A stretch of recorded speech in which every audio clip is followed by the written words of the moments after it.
Hey, what's up, you guys? Bloody Jacob here. Hey, what's up, you guys? Bloody Jacob here. Jacob here, meeting my icon, Catherine Isabel Di Lorenzo. Wait, what did you say? Dana Di Lorenzo.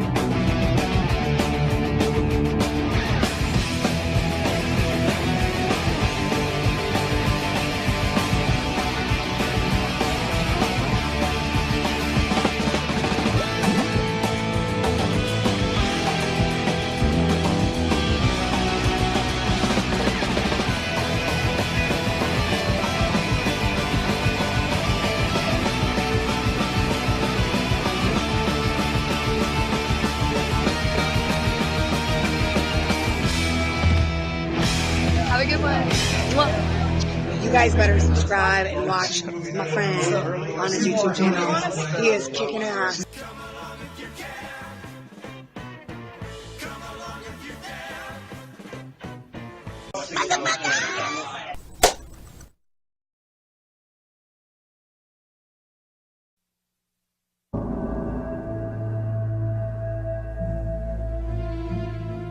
Here occurred the frightening and shocking history of Prince Dracula and the woman he loved. I have crossed oceans of time to find you. Ja, Dracula. There's a sinister, darker side to him I find irresistible. I have never met any man with such a passion for life. He is unlike any man. What are you? Vampires do exist. This one we fight, this one we face, can take on many forms. He is both young and old. He can appear as mist, as vapor, as the fog. And he can vanish at will. My love. The power of his evil desire has no end. You've got to go to him. You've got to love him. She is a willing recruit and devoted disciple. She is the devil's concubine. Dragon! Join me in eternal life. Your salvation is his destruction. I want to be what you are. I want to see what you see. I want to love what you love. Take me away from all this death. Hey, what's up, you guys? Bloody Jacob here to bring you another horror movie review. This time we're going to be talking about Bram Stoker's Dracula, which was released in 1992, and stars Gary Oldman, Anthony Hopkins, Winona Ryder, as well as Keanu Reeves. And it tells the story of Count Dracula, a 15th century prince who is condemned to live off the blood of the living for eternity. Young lawyer Jonathan Harker is sent to Dracula's castle to finalize a land deal, but when the Count sees a photo of Harker's fiancée, Mina, the spitting image of his dead wife, he imprisons him and sets off for London to track her down.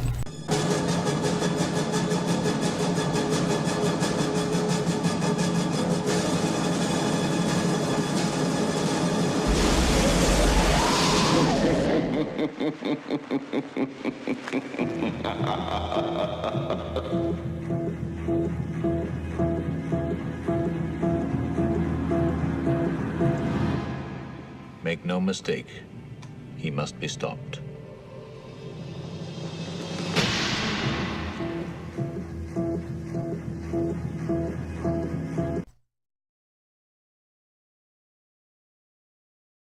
So yeah, I had just watched this one last night, and with Halloween passing and me just sort of thinking I need to get more classic or sort of just certain type of reviews on my channel for horror movies like staples I think I would have talked about now, but I haven't.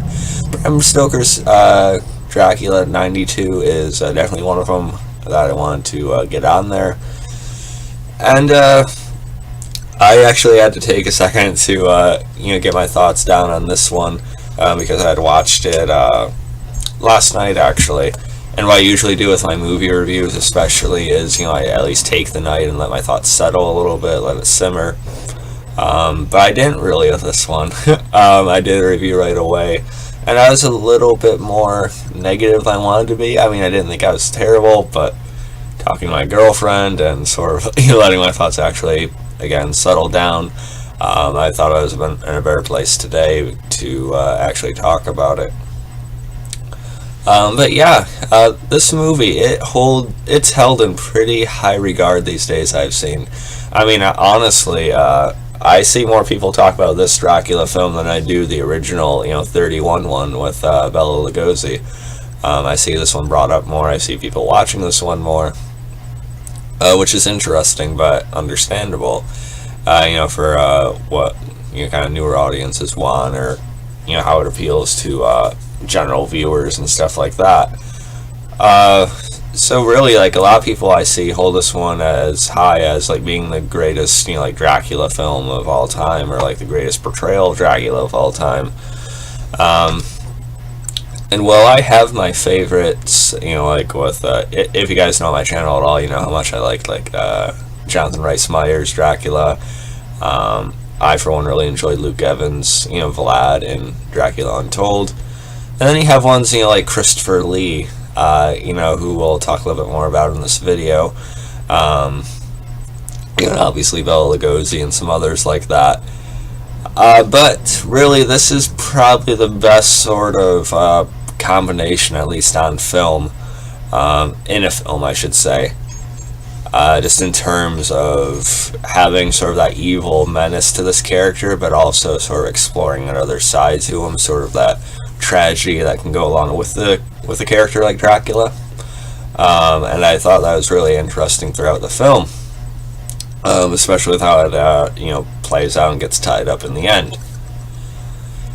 And we're going to talk a little bit more about that, but before we delve further, I do have my issues. I don't think it's a perfect film. First off, I watched it again and seen sort of like this old, wrinkly version of Dracula at the start, which is fine.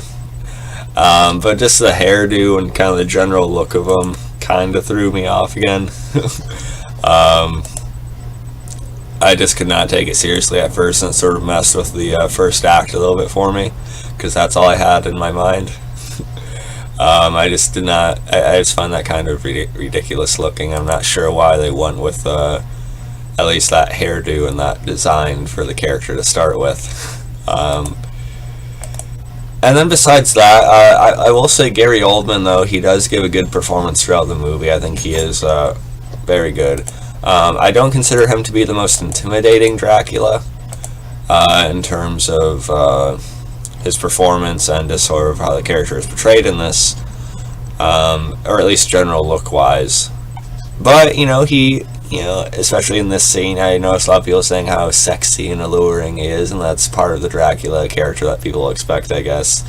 But he is pretty good in this movie, especially in the opening scene, which is probably, I think, one of the best scenes of the whole movie, is the first one.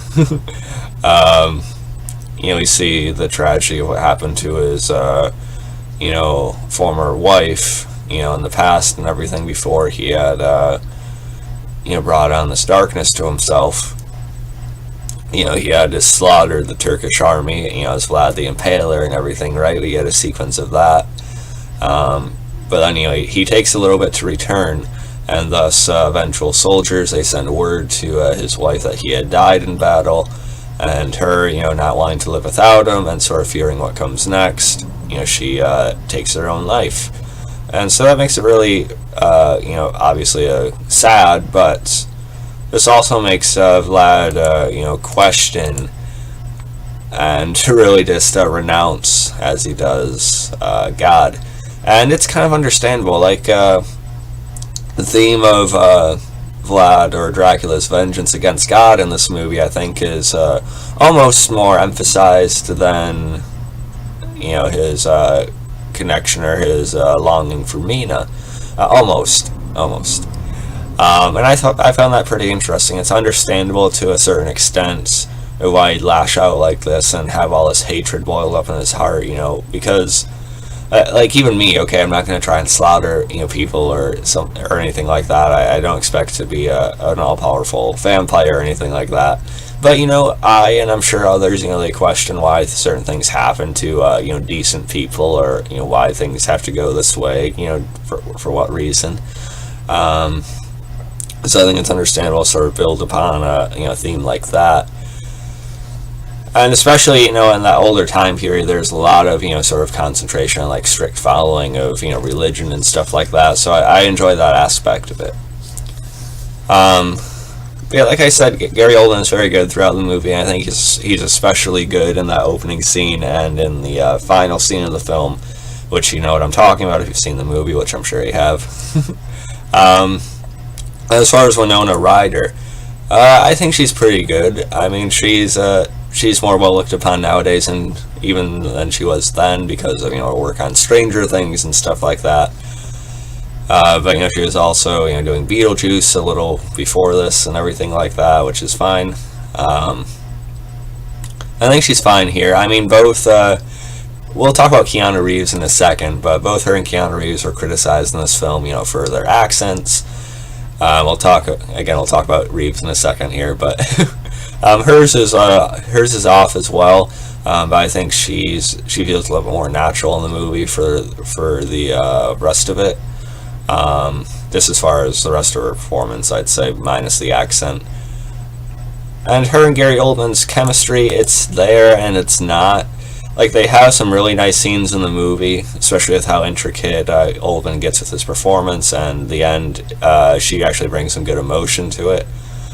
But other times it falls a little bit flat for me, and I can sort of understand why, because apparently Gary Oldman and Winona Ryder had issues on set. At least that's what I read on IMDb, but apparently they were getting on fine in rehearsals, but then they just came in one day and they're sort of like at each other's throats, and they were both difficult to sort of work with on screen with each other. And this even threw the director off and the rest of the crew. They didn't know what happened. We still don't know. And I guess Winona Ryder sort of attributes that to she feels like she sort of lashed out, or sort of got like a little bit diva-like as a teen, I guess. She said something along those lines. But she also felt at the time Gary Oldman was going a little bit too over the top, with his acting style, I guess, and that made her feel uncomfortable or unsafe in some way. I don't know. Again, like, the details for this are kind of scarce. But she said later, she and Gary Oldman had talked, and he was going through a divorce at the time, and Gary Oldman was also drunk at one point in this movie. I think it was during the weird hairdo, razor licking scene and stuff like that. But I guess they had made amends, and they're friends now. But yeah, it sort of explains why their chemistry and scenes are sort of hit or miss, at least throughout like the earlier middle part of the movie.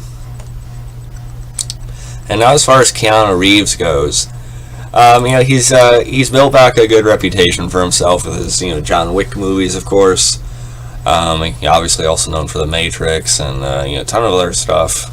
But this is probably his most loathed role, I guess, or his most loathed performance.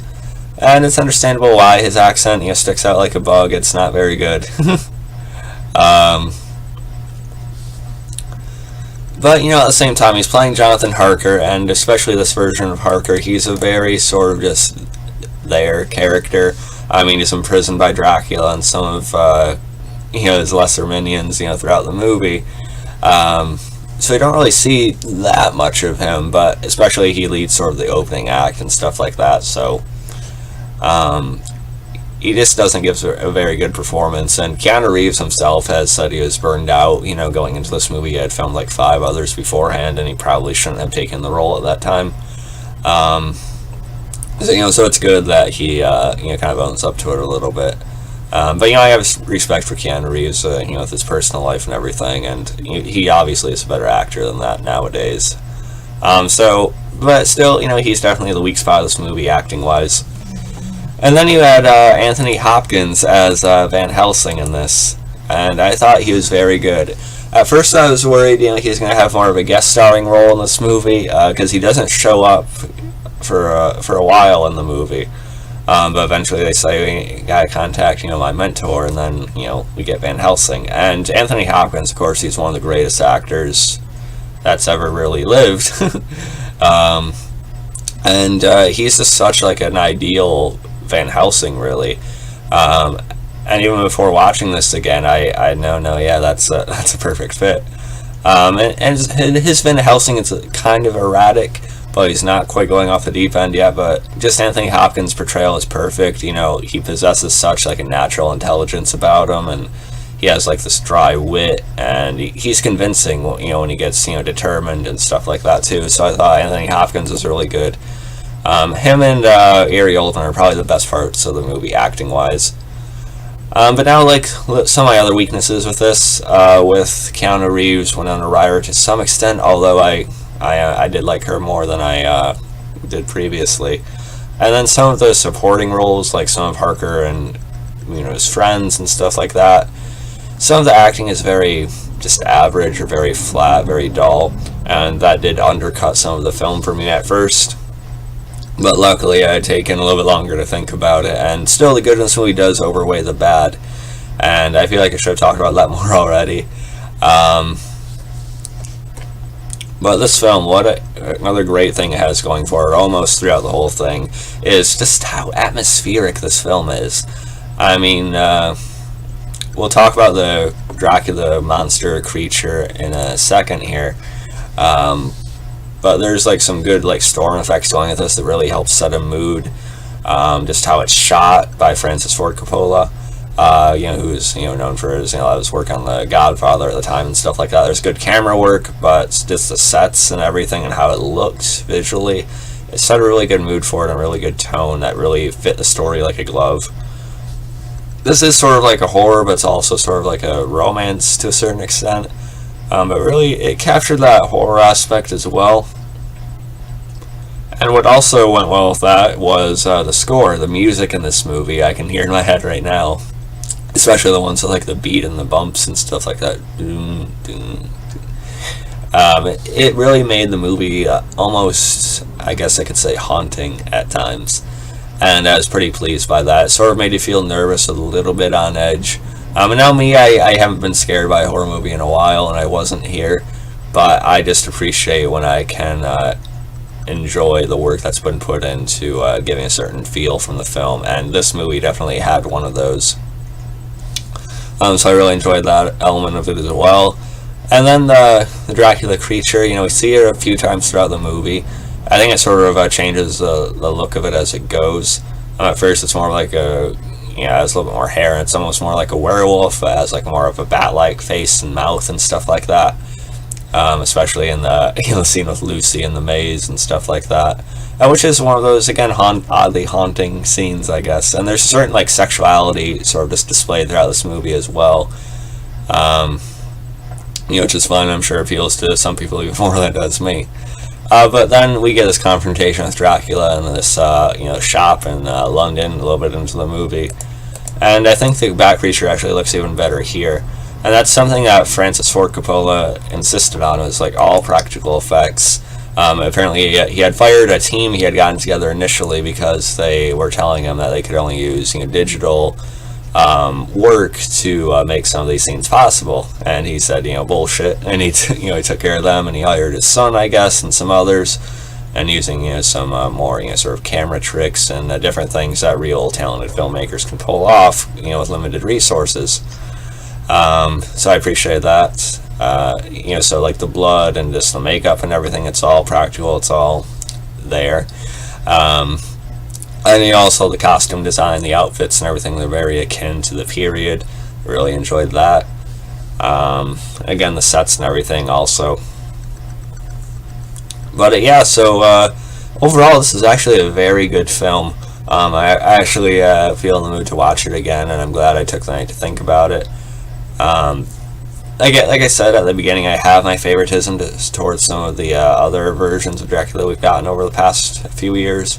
Mostly because I like the actors so much, but Gary Oldman and this Dracula movie in general, I think is probably the best classic Dracula film you'll see. Because it mixes the sinister sort of threat from the character, but at the same time it delves into his origin more than almost any other. And it nails the sympathy side without sort of overdoing it at the end, and I actually really like the ending to this, how things play out. And I appreciate the touch to it as well. There's just like one meaningful shot and you understand it, and then it just cuts to black. And I was glad I didn't go into like a whole exposition or like explanation to try and make sure the audience understands. So it wasn't ham-fisted or anything. And again, it was a good culmination of sort of the themes they had been building up throughout the movie.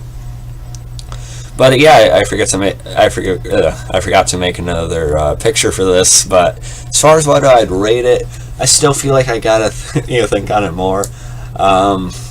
Like part of me wants to rate it just a solid B. Then I think okay, B plus. That feels a little bit better. But I'm still divided. Less or more. I don't know.